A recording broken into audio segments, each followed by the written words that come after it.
Hello বন্ধুরা, welcome to only sports view. তো এই ভিডিওতে কথা বলবো ক্রিকেট আপডেটস আইপিএল নিয়ে। তো আইপিএলে কলকাতা নাইট রাইডার্সকে নিয়ে শেষ মুহূর্তে আবারও আমরা একটু আলোচনা করে নেবো, যেখানে আইপিএল অকশানের আর মাত্র একটা দিন বাকি।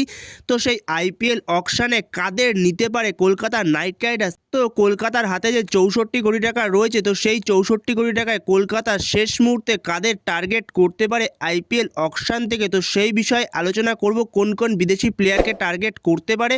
তো ভিডিওটি সবাই শেষ পর্যন্ত দেখতে থাকো, আর চ্যানেলে নতুন হয়ে থাকলে চ্যানেলটি সাবস্ক্রাইব করে পাশে থাকা বেল আইকনটিকে অন করে পাশে থাকো। আর অবশ্যই যদি তুমি কলকাতা নাইট রাইডার্সের একজন সাপোর্টার হয়ে থাকো, অবশ্যই চ্যানেলটিকে একটা করে সাবস্ক্রাইব করে যেও।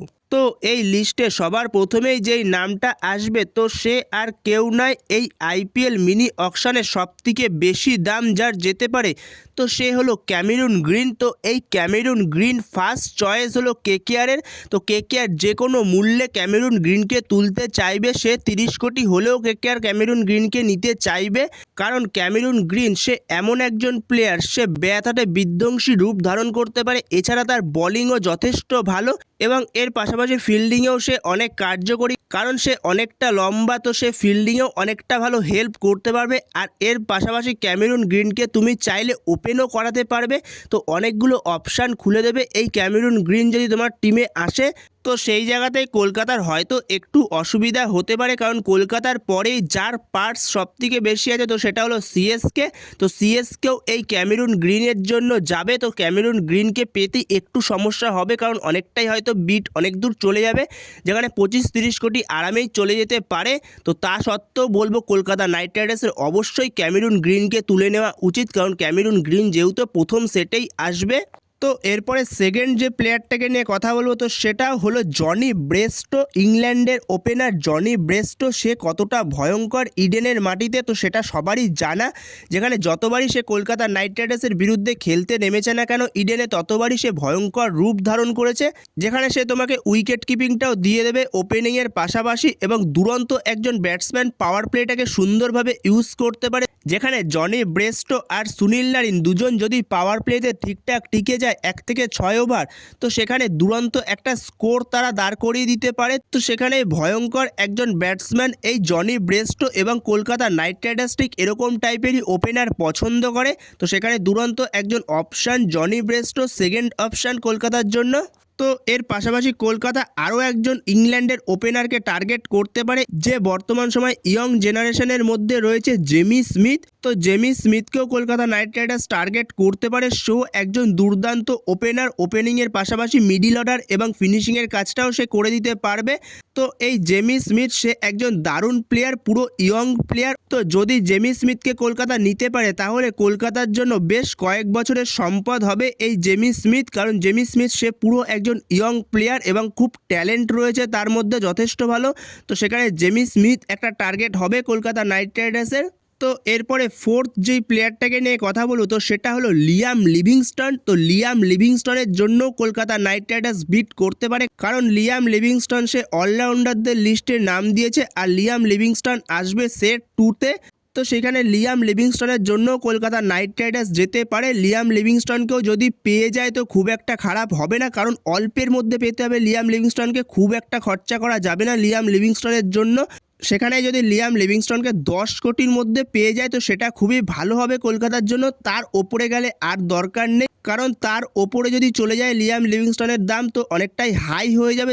যেখানে হয়তো লিয়াম লিভিংস্টনের জন্য শেষ পর্যন্ত বিট করবে সিএসকে, কারণ সিএসকে টিমে লিয়াম লিভিংস্টনের মতো একজন প্লেয়ারকে খুবই দরকার। তো সেখানে কলকাতা নাইট রাইডার্স লিয়াম লিভিংস্টনের জন্য বিট করতে পারে।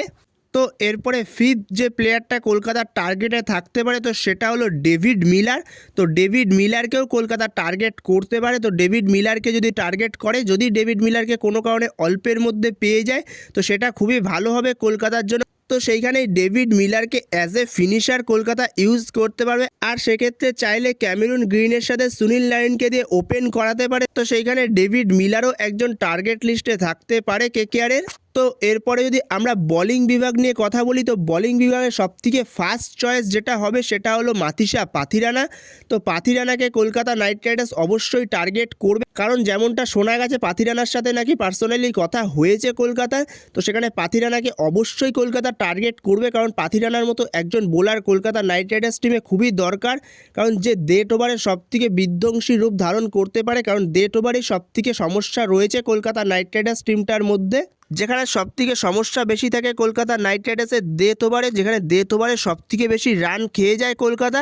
তো সেখানে সেই কলকাতার ডেথ ওভারের সমস্যা মেটানোর জন্য পাথিরানাকে অবশ্যই টার্গেট করা উচিত, কারণ সে একজন ইয়র্কার স্পেশালিস্ট, কারণ এই পাথিরানা সে দুরন্ত কিছু ইয়র্কার ফেলতে পারে। তো এই পাথিরানা ফার্স্ট টার্গেট হতে চলেছে কলকাতার জন্য।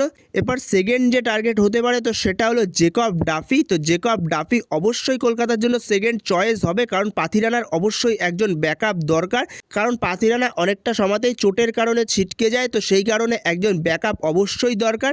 তো সেক্ষেত্রে জেকব ডাফি একটা দারুণ অপশান হবে কলকাতার জন্য, অনেক কম দামে পেয়ে যেতে পারে জেকব ডাফিকে, যেখানে আই থিঙ্ক কমের মধ্যে পেয়ে যাবে জেকব ডাফিকে। তো জেকব ডাফি অবশ্যই সুন্দর একজন অপশান কলকাতার জন্য, যেও কিনা তোমাকে ডেথ ওভারে সুন্দর বোলিং করে দেওয়ার ক্ষমতা রাখে। তো জেকব ডাফি একটা দারুণ অপশান কলকাতার জন্য। তো সেখানে কলকাতা নাইট রাইডার্স এই মরশুমে আইপিএল মিনি অকশন থেকে অবশ্যই এই 7 প্লেয়ারের প্রতি বিট করবে, এই 7 প্লেয়ারকে নেওয়ার চিন্তাভাবনা করবে। তো সেখানে দেখা যাক কলকাতা শেষ পর্যন্ত কাদের কাদের পায় এদের মধ্যে।